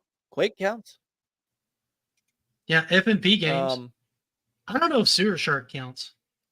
Is that so on Earth or not? Sewer Shark does not count. Sewer Shark was not in space. Jim brings up Yeah, it was Dead not in Space, which I'm space. surprised nobody else brought up before now because it was even on the thumbnail. I never played through that because I'm not a big horror game fan, but I didn't. I'll admit, just the look of Dead Space is amazing. Alien Isolation. No, Yeah, Alien Isolation is another one. Absolutely. And I played that one for a little bit, but I never got deep enough in. That one kept glitching out on me, and so I just finally gave up on that game. Like it literally kept glitching out on me. The only FMV base game I can think of, honestly, is Rogue Squadron. Technically, that had was it Rogue Squadron? Yeah, some of the early ones had some FMV on Rebel Assault. Rebel Assault. Yeah, Thank you. Rebel Assault 1 and 2. Both of them did. Yep. Rebel Assault. That's the only thing I can think of. Scepter, are you thinking of one specific, man? Yeah, because I'm drawing a blank. I'm actually Wing Commander, Rebel Assault. No, I don't think so. So I don't count Wing Commander in that because that's FMV cutscenes, but it wasn't FMV gameplay, which is what I think. I thought you were just okay. At. Oh, okay. I mean, if you want to go old school Laserdisc, Space Ace, then Space Ace. Space Ace, yeah. Space Ace would be one of. Okay, yeah. I could see. Yep, Space Ace would be. It literally has the word space. Yes, and it is in space, and a hell of a game. I was kind of avoiding like Laserdisc games because they're tentatively games. I still get very awkward how attractive that cartoon woman in that game is. Yeah. And how weird her dichotomy is with her hero in that game, who's like a 12-year-old boy and also like a 30-year-old stud. Very strange. Well, it was sort of like, honestly, he was thinking Space Ace. It was a play. Yeah, it was a play off of Shazam, except he has a watch that turns him into Ace. Right. No, I thought you were talking about the Shaquille O'Neal classic Shazam. Was that? No. Oh God. Yeah, that was Shazam. No, not. Yeah, I'm surprised they didn't call it Shaq-Zam because that would have been a winner. That actually would have been a chef's kiss on that. That's really what they should have done. Yes. So yeah, other than Space Ace, I can't. It was think the of 80s. It was a simpler time. It really was. Yes, it was. Oh, Jim's right. It's not. That wasn't Shazam. It was Kazam. Oh, Kazam. Kazam. What's up, Oak City? Good to see you, man. Glad you're back. Did you bail us? You were here like for a while, right? Yeah, before the stream started. Starship Titanic. It's Monty Python does Zork. Ooh, I can't think of any others. That sounds actually kind of interesting. She mentioned it once before, but I wasn't sure where she was going with that because I didn't remember Starship Titanic at all. There's a game called Space Pirates, apparently FMV game 1994. Okay. So there's that one as well. You got to schedule you. Are you wanting to come back on, Oak? Hide your kids, hide your wives. So yeah, those are a lot of the early ones that I can really kind of think of that were like space-focused games that really kind of grabbed my attention. There's obviously a lot of the shooters. StarCraft counts because that's RTS. Oh yes, the amazing storyline. The arc in that is phenomenal stuff. I would love to see them do more than an RTS out of that. There were talks of them doing an MMO at one point, which I think is kind of come and gone. I really feel like the MMO is on the downturn these days. But like Ghost, that was shown in the early 90s, it never really came out because they were really happy with the direction it came out with. Back with old Blizzard, where if it wasn't meeting their standard, they just trashed the whole thing and did something else. Okay. Like that would never happen today because there would be too much money invested in it and somebody higher up would say you're doing it anyway. But that's back when they were able to like just, trash things when they just weren't okay with it. I'd love to see something like that kind of brought back, which they sort of brought it back in StarCraft 2 because they had a campaign focused around Nova. that was more RTS, but I would have liked to have seen it more third-person action with stealth mechanics. I think that would have been a lot of fun. Trying to think of other games that were around. I tell you what, So Jim came up with one that I, can't believe that I didn't think of. Parsec on the TI-99. Yes, Never that heard of had so yep, it's essentially like a Defender clone, and the TI-99 had a voice module. That game had voice synthesis in it. What era was that? Was that around Odyssey 2 or in television? Or is that a little bit later? The TI-99. I'm not real familiar with the TI-99. I know it's a Texas Instrument calculator, but it was 1979. It was about that 2600 in television era. Okay. Were they actually doing like consoles, or was that more like a calculator? No, that was a PC. They were calculating. It was totally a home computer. Okay. It was because when I think Texas Instruments, I think smart calculators that they had running Doom and everything else on it at some point. Yep. So my memory on those my knowledge of like late 70s, early 80s PC is mostly like VIC and Commodore. Yep. Here's a fun fact for you, Jim, that you may or may not have known. The voice synthesis chips that they used in the TI-99 4A to do Parsec were the same ones that they put in their speak and spells.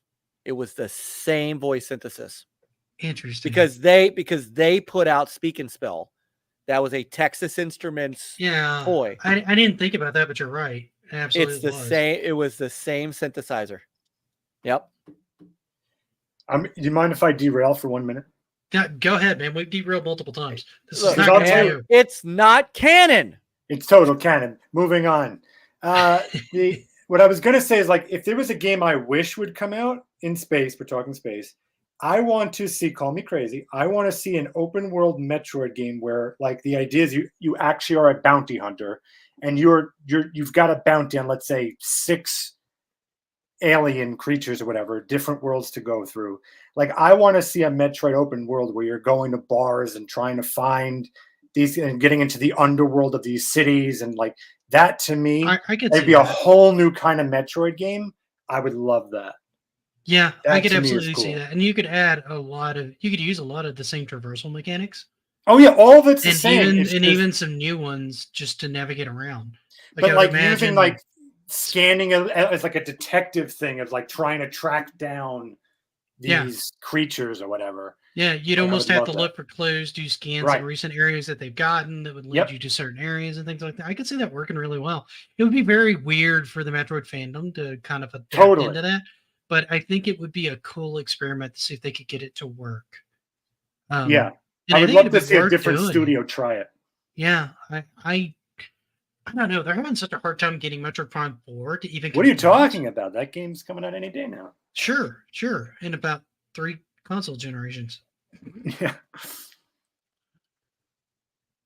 Yeah, Samus living up to her title as an actual bounty hunter. Exactly. Yeah, absolutely. Like, I just like the idea of, like, just scenes where she's in a bar with her helmet off, actually just trying to get information from a alien bartender, and then you find there's a whole seedy underworld that you go into, and that's like a city planet, and then there's the more terrain like ones we're used to, like just varying it up. But I like the idea of adding a detective bounty hunter aspect to it. And it would give you options to have her both in and out of the suit, and exactly like outfits doing different things, because you wouldn't necessarily want to wear the power suit when you're looking for information, right? Mm-hmm. So I think it's a really cool idea. Now, whether or not Nintendo will do anything like that, that seems a little avant-garde for Nintendo. Yes. That's why I kind of like, if it was a new studio that wanted to try something different with the property, to me, that's what I'd love to see. Is Second Life sci-fi? I don't know if Second Life is sci-fi. No, I don't think so. No. If anything, it's more fantasy than anything, right? Yeah. You can fly. I thought so. It's like The Sims. Yeah, that's kind of what I thought. I was like, wait a minute. Yeah, I haven't pre-ordered Prime 4. I figured I would pick it up when it actually came out. But yeah, I think they did a pre-order. It was like ages ago they did a pre-order for it. I doubt it's even still up. Yeah, Yeah, it may actually still be up. I'm So kinda curious now. there are some other more modern space games that I thought were really good. Spell my name right, Oak. Mullins. He's doing it intentionally just to get on you. I know. Just change your name to autocorrect. Nice. I mean, there are some more modern games, space games that are really good that, are a little different than the Starfields and the Jedi Survivors and stuff like that. Outer Wilds. Now, I've played that. I haven't dove into that one because that seems very much kind of like a Goddamn timer mechanics. But yeah, it's a brilliant. That was one of the Timer things that killed me on yeah. it was that. But it's a really cool idea. It's a cool idea. It's totally procedurally generated, but yeah, the timing mechanic on that is tough. Well, and another one that we haven't even talked about that's been literally on the thumbnail is No Man's Sky. Yes. I have struggled kind of to get into, but I haven't got there's into times it. where I feel like the game does a great job at what it does, and there's things in it that I feel like we're always kind of missing, and I don't know if they've ever added them in. Like they probably I have always edited wanted. at this point. Well, the main thing I wanted them to do is they always had these things where you could learn words for a language, right? Mm-hmm. But I never really felt like no matter how many planets in a particular system, that how many words I learned that I could decipher enough of the language to be able to talk to anybody in that language. And that drove me crazy. Because I feel like you're the only person in that world that's like verbally challenged. Like everybody else can communicate with everybody else, but you can't communicate with anybody in that game. Like at all. And it's so frustrating because I would love to see it to where if you put the time in to learn the language, I'm okay with the mechanic of learning the language. If it leads to like quests, dialogue options, bartering, alliances and things like that. But it never really felt like they did anything with that mechanic that they put in the game that seemed clearly like they were going to build it into something. And I don't know that they've done anything They with did it what yet. you said very loosely, if I remember right. It's just very basic version of that. The more words you learned, the more you could communicate with the aliens and stuff like that. Right, but they don't in a very loose form. But you don't gain anything from that. That's the problem that I have.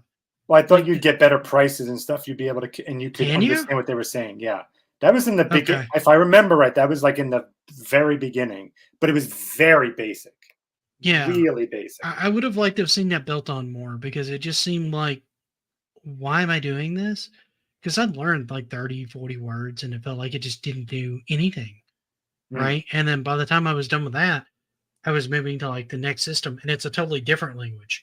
And now I can't talk to anybody again. And I'm starting from scratch. And it just got so disheartening after a while that I just didn't really know what to make of it. And then it seemed like the more they added in, the more I kept getting stuck in this loop of always farming carbon. Like all I did was farm carbon. And I didn't understand the progression or what you were really supposed to do other than show up on a planet, farm carbon. That seemed to be all you did. Right. And I'm like, I can't, I'm struggling to get the appeal here. I want there to be more to this because I love where their headspace is. I loved what they were trying to do. Yes. It just never really hit that mark for me. And that's where Starfield honestly has excelled in that because I can land on a planet. I can actively survey a planet. I can catalog animals and things like that. And then I can get paid for that. But there's also other quests and other things. If I don't want to do the surveys, if I don't want to do mining, if I don't want to do those things, there's other things I can do in that world that I can experience in the world. And I know they've added some of that into No Man's Sky. They added like space battles. And it's like a totally different game at this point. From what and every now and then, every couple of years, I would reinstall it just to see where they went. And I didn't find anything new that was grabbing me. I need to try installing it again. This may be like the 5th time I've installed it to see if I can get it to kind of grab me. Because it's one of those, I want to really like it. I just struggle to engage with it. What's up, Gorge? Good to see you, man. One of the things that we've talked about again a few times on our show is how that game resurrected from the dead. Like when that game launched, and I'm not going to get into the kind of the specifics of it because there was a little bit of over promising and under delivering that happened with that game.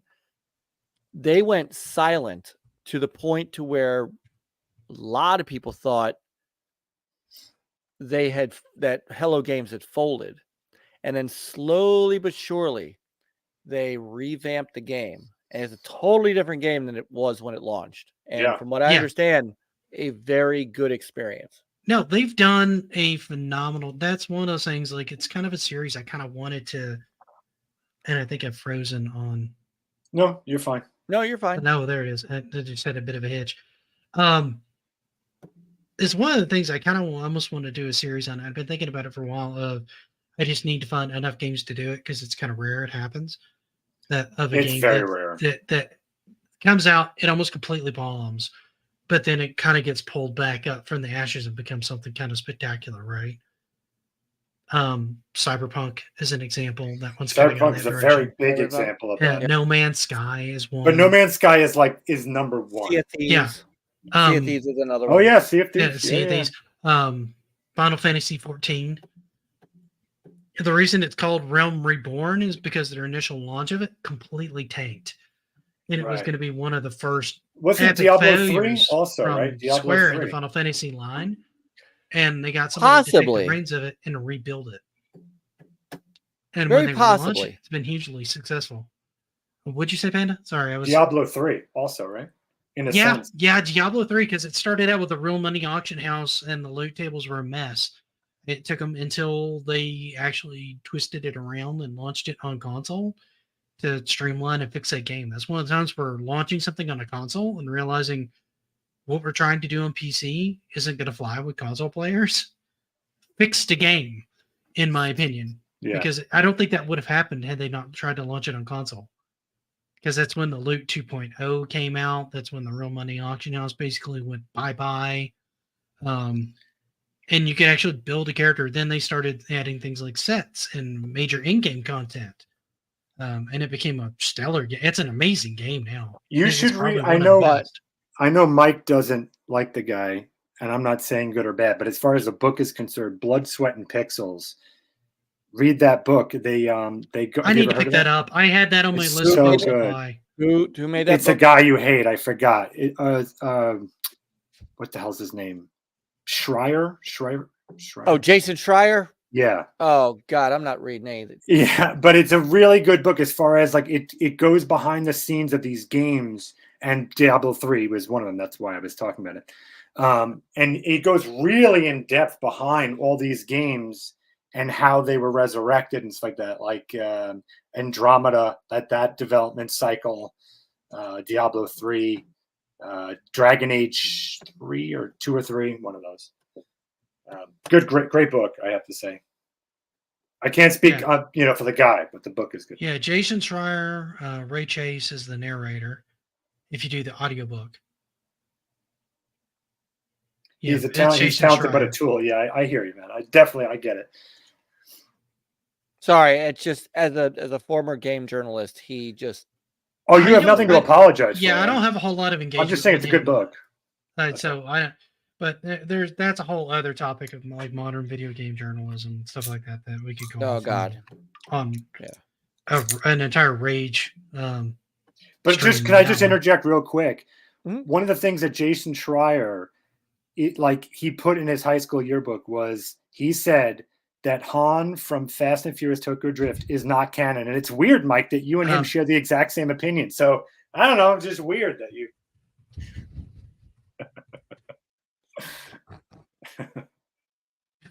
And according to Tokyo Drift, if you hit 80 miles an hour and you're drifting, you can still time travel. You bend space and time. Correct. That's right. You bend space and time. You can actually travel further through time if you're drifting. Yes. At less speed. It's more efficient, sir. It's way more efficient. And as a grown adult, your dad can send you to Japan. That's right. That's right. No, your mom, who has no money, has had to move 9 times, can send you to Japan. And then an old Jackie Chan can teach you kung fu. Well, that's China. Sorry. In a different movie. He didn't learn kung fu. Yes. And he had one of the worst Southern accents like ever throughout this whole Yes. movie. It didn't fit Did with he have- anything ever. I'm trying to think. I don't think he actually had a Southern accent for real. Like, I don't think he actually. The actor, you're talking about the actor in Yeah. Tokyo Yeah, Drift? the actor He's who actually played the lead Southern. in that. Yeah. Lewis actually- Black, did he Yeah. have a Southern accent? Yeah, Does he's he have Southern. an actual? Okay. Yeah. I don't know. Wasn't he like in California and then got shipped off? Like it made like no sense. Yeah, it makes His no accent sense made no whatsoever. sense. What didn't make sense? I'm sorry. His accent. Not that anything in the Fast and Furious movies ever makes any logical They all sense. make sense. They're perfectly logical. They're perfectly illogical, which is what makes them logical again. Their illogic works in the logic of their illogic.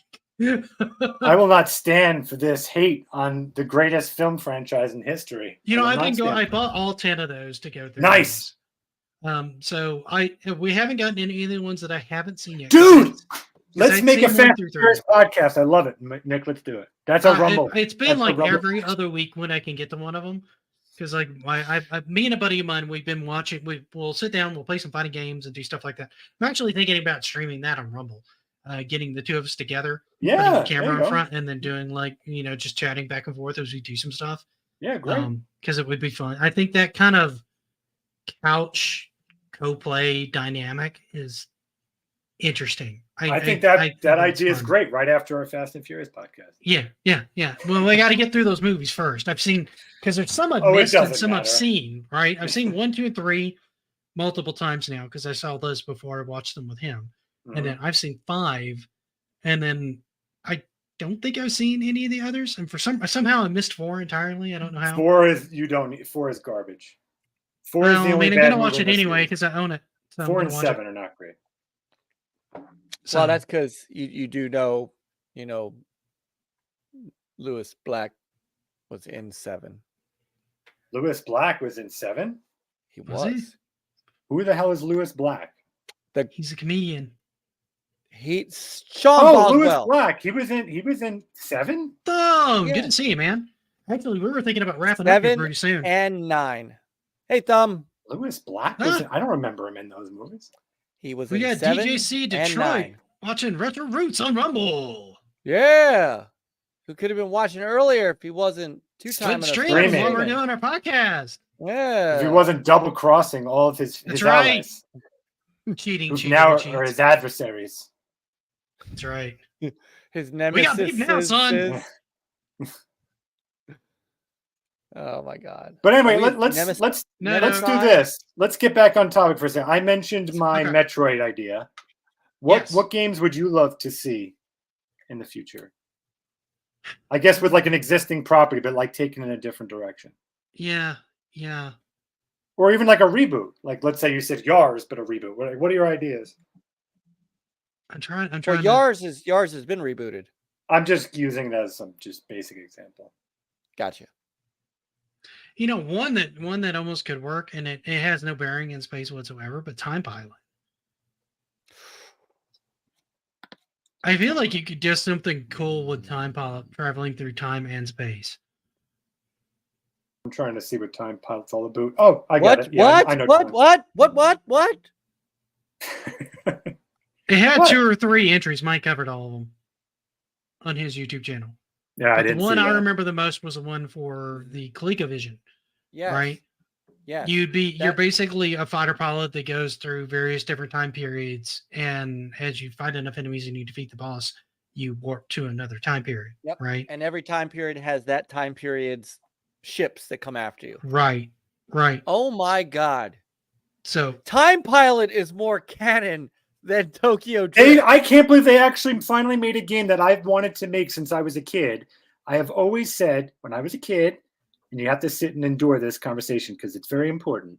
I was a kid. I said, man, here's the game I wish there was. I would wish there was a game called, and you are, did you just mute me? yeah, it's... You son of a bitch. That is the right thing to do, though, sir. That is exactly what you should have done. Go ahead. I'm sorry. Damn it! You should do it again, too.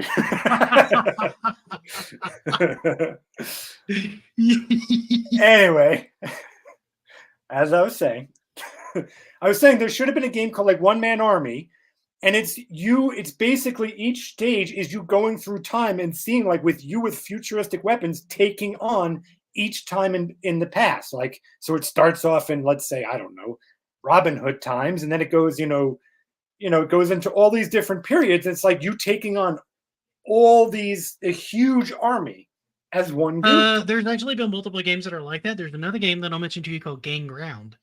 Well, right, I'm aware of Gang Ground. That is similar in design to that, not completely exactly what you're talking about. Time Pilot's closer, but it's in that vein. And there was a 360 game, and I forgot the name of it, but it didn't do what I was hoping for, but it was close. Yeah. I mean, technically, that is a full motion video game. There is a full Later, motion Oak. video game. Good seeing you, man. See ya, Oak, called Time Gal that did that. Oh yeah, that was that one. It's like a quick time game, kind of like Dragon's Lair and all that. Exactly. I remember you showcasing that one on the Sega CD stream you did a long time ago. Because I think that's what you had it on, right? I want to say it was Sega CD. Yeah. And I might be doing another round of full motion video game now that I'm on Rumble. That's something I haven't done over there. I don't know, dude. He's been stalking me ever since I got to Rumble. It's so weird. I hate you just as much over here. DJC Trader Studios. I don't know who's that guy. That's right. Yeah. The damn JC Studios. We say how it is, man. We say how it is. Let me see. No love. No love. No love at all. But you should sub to his Rumble channel, though, even though he is piece of traitorous garbage. Absolutely. If you guys are a big fan follow him. in television content and you like watching Retro. live streams on that, all 3DO hardware and 3DO and TurboGrafx and all those systems.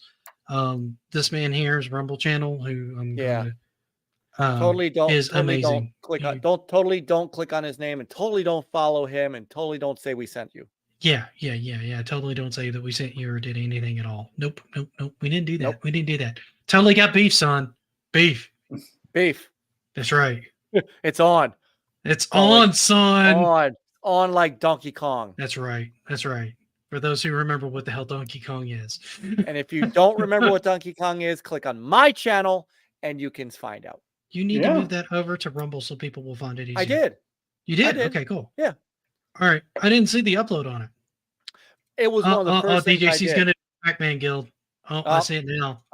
Chuck is another guy. Every time he streams, he gains like 3 to 5 new followers every single time. And actually, this is my first time trying this on Rumble. We've had a pretty good turnout. There's been like yes, you have 13 people or so hanging out the whole time. And that's without putting the proper tags on it and getting it into the gaming section. So think about. I did put gaming on it when I tagged it. Oh wait, there it is. Yeah, I put it in. You know what? It is. You are on the first page. Okay, I was about to say I tagged it. Okay, it's there. Okay, I even put it in the gaming when I set up the stream. I even listed it as gaming there. You are right. What you didn't do is what I always do is you want to tag it with large boobs. That you always. Oh well, I mean that fixes everything. That brings everybody in. I mean, you're right there on the first page of the gaming section. Okay, cool. Well, I mean, glad to meet everybody who wants to come in from Rumble. I would love to see more interaction from the Rumble side on a lot of this, because I know a lot of people on Rumble kind of like to watch streams or watch videos and they don't interact as much. And I know a lot of my channel, a lot of my panel stuff is built around interaction with you guys. Yes. So the more you guys interact with me, the more I can kind of tailor content and make new content.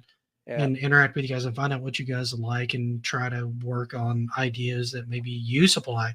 I do that. I've done that all the time on YouTube. Somebody will shoot me an idea in a comment or something, or on a topic I've done stuff on before, and I'll work something up on it. A lot of times I'll go ahead and credit them or mention them at least in the video and thank them for the idea and stuff like that. So it's kind of a working thing between me and in the community, and that's just how I've always kind of worked my channel. Because I never claimed that I'm a master of any of these things. I'm learning what I can on topics that I find and trying to present that information to you. So hopefully you learn something new about it, even if you knew about it before. And then maybe I learn something new from you in the comments and something like that, or you give me another idea that lets me learn something else new. And that's kind of what I've always kind of loved about that dynamic on this kind of channel that I've done. And so I'd love to see that on Rumble as well. So the more interaction I get from you guys, the better. But again, it's obviously whatever you guys are comfortable with. If you're not comfortable interacting, you just want to watch, and that's cool as well. I'm not gonna, get mad at anybody because you don't really want to interact with somebody randomly on the internet. Probably more people should. Mike, should what follow suit. is your theory on why they don't interact? I think because in order to set up an account, you do have to have you have to verify your email address, and I think some people are still a little afraid to do that. Mhm. So there's a lot of lurkers, but people are starting to figure out that also protects them. See what it does is it weeds out the trolls. Yeah, Samus, my cat, demands of mouse. So, Right? Meow. Right? Mouse. And yes, we So- named our cat Samus because she likes to roll up in a little bitty ball, and she has her own little morph ball for Oh, look and at it's that. adorable. Very nice. But I think we're going to go ahead and wrap this one up. We've been going for about an hour and 40 minutes, and we usually chit chat backstage for about 20 minutes. Y'all or so didn't with mention everyone. what game you'd like to see. Ah, crap! You're right. I would really like to see an open world StarCraft. I think that world needs more exploration in a realm that's not an RTS. I don't think it has to be an MMO, but I think you could do an open world, either choosing one of them or even being an independent, like a mercenary type that works for the highest bidder, and you could do different jobs for different races in that world. And I think that would probably work really well. Mike, it's your turn. I mean, I'm getting a lot of what I like now, but I'm with Big Block. I would like to see a return of a Wing Commander series. It's never going to happen, but that's what I would like to see. I would love to have a new, and I'm not talking about like one of the spinoffs like a Privateer or Armada or Arena. I would love to see, the return of the Karathi, and even if it's like the next generation of fighter pilots, beyond the 90s folks, I would love to see a return of Wing Commander. What if they took, since that, as you said, it's probably never going to happen, but what if they did like a remastered version where you can actually play it in VR, but it has the same graphics? It's like a VR pixel kind of, you know what I'm talking about? Like the old school graphic. Yeah, I'd go for that. Yeah, I think it'd be kind of fun. I'd go for a remaster of the original series too. I mean, it has been a long time since I've played it. I don't remember the storylines as well. I would love to see a remaster of the series. Chuck, if you want me on 3DO Thursdays, man, you just gotta let me know when you want me on there, dude. I never know when you want me on there and when you don't, and so I often don't get the link. So well, Chuck is a man of planning. So with that said, you'll know about 30 seconds after it starts. Yeah, it's meticulously planned. where I have to remind him, hey, dude, like we have a show tonight, right? Oh yeah. This is the Chuck I know. Yes. So yeah, dude, if you want me on there, I can be on there. That's totally cool. And I'm walking into vacation this current week unless things get scrubbed, but bring it 10 minutes. Typical. At least I got 10 minutes this time. Thursdays on a Monday. I knew it. He's going to tell you why you're doing a show. Yeah, pretty much. And also, I mentioned Time Pilot as well as one before, and we had talked about that. Right. So, yeah. So, let's go ahead and go around and talk about what you guys are doing on your channels. Panda, what you doing? Well, I am on Rumble only now. I just put archival stuff on YouTube. Not all the shows, most of them though. Coming up soon, I got a show called what do you call it? Chaos and Fury, which is me and my partner on this show, are going to be doing a great show that's kind of pop culture and video games together. It's a real fun, drink beer, adult show. I also do Midnight Adventure Club. So if you like point and click adventure games, FMV, narrative driven games, I do that. And then I have Ultra Bad at Games, which is more like regular games, modern games, but a hangout spot where we play games together, do trivia together, Pictionary together, all that kind of stuff. So all my shows are all about major interaction with the audience. It's all about the audience. So if you like that kind of stuff, I would love to see you over on Panda Sub 2000 on Rumble. And thanks for having me, Nick. No, it's always a blast to have you on here, man. As much as you can. I understand you got all kinds of stuff going on. So as you Fun can, stuff. it's cool. That's one way of putting it. Yeah. So, Mike, what you got going on?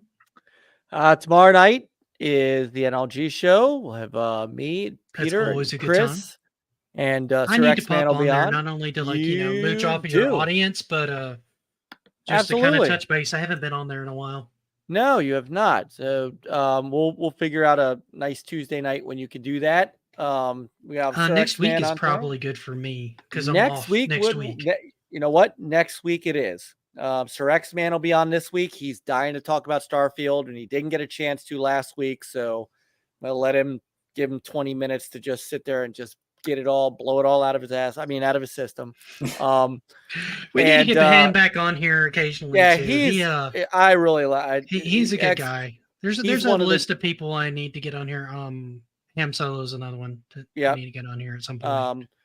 So that's tomorrow night, and I have no idea other than just to catch up on Starfield stuff. I don't know what else is. I mean, it's been kind of a quiet week, so I don't know what else we're going to talk about. We may just shoot the gaming breeze and just it's been like all Starfield every once in a while lately. It seems like and I mean that's we can only talk so much about it. But every once in a while we just have kind of like a Seinfeld episode where we just talk.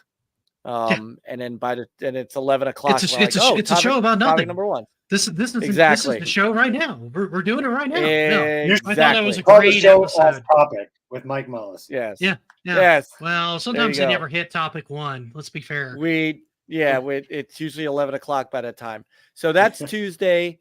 Wednesday, I am typically, broadcasting live from Wegmans on Amico Forever on DJC Game Studios' channel while I'm doing my shopping. It's just how it works out, man. And then Thursday is Thursday night. I don't even know what to call it at this point.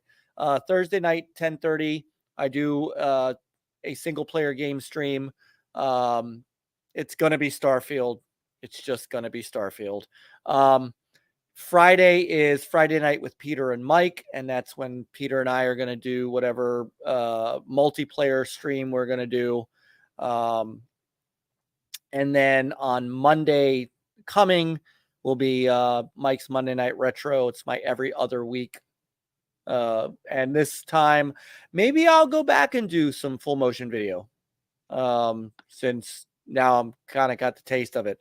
I did some Sewer Shark. Like a lot of audience on Rumble hasn't really gotten a lot of exposure to that too. Yeah. So it's something new for people to check out.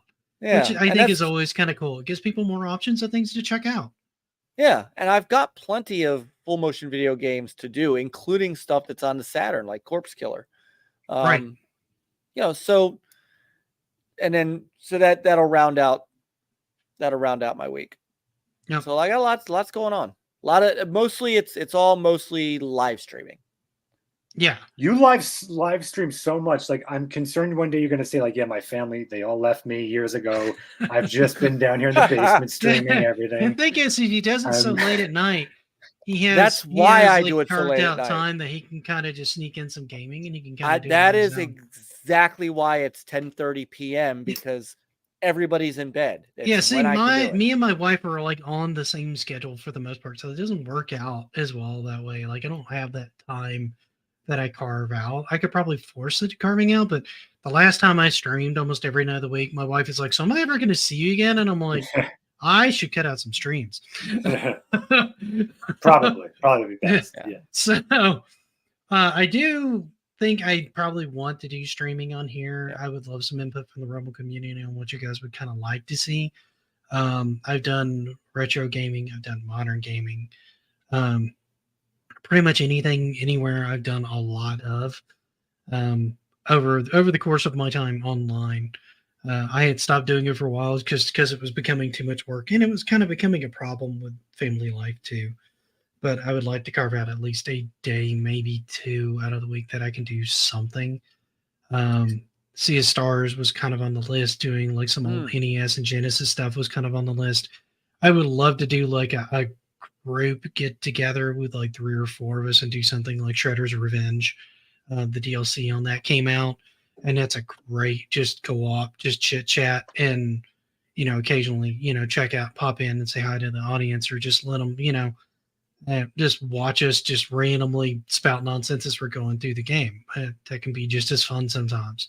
Mm-hmm. I would like to do some specific shows, maybe one where I'll get a buddy of mine on, or a game show, or something where I've got some panelists on. I just don't know where I'm going to go with it. A lot of my content historically has been uploads. So if you guys are seeing me on this live stream, this is kind of one of the things that we do every other week. But for the most part, a lot of my content for like the last year and a half has been mostly straight uploads, with the exception of this podcast. And I've not awesome done a lot of stuff, live by the streaming. way. So I have a couple of series. I have Moments in Gaming History, which is exactly what it is. It's a key moment that you may or may not know about in video game history. It could be the inception of a media type. It could be the start of a new genre. It could just be like a key moment in the arcade. Anything under those odd game peripherals, which I talk about weird stuff that's popped up that people did to try to get you into games. Game mechanics, which has never been popular, but I've always enjoyed it, where I talk about like a mechanic or an aspect of video games and try to make sense of it from a developer standpoint, being an amateur who's not done development, and go into reasons why you might do certain things and why they're there. And I'd like to do some new series here, like defunct game development studios like Midway and some of these others that have gone by the wayside. What's their story? What happened? Games that kind of came out from the ashes and stuff like that. I still need to get on the first episode that I was going to do with my buddy, Retro Advisory Board, highlighting various different people through time that did important things in the industry that maybe didn't get the accolades that they should have. I think that would be an interesting case study to do those too. So those are the kind of things that I do, and that I want to do.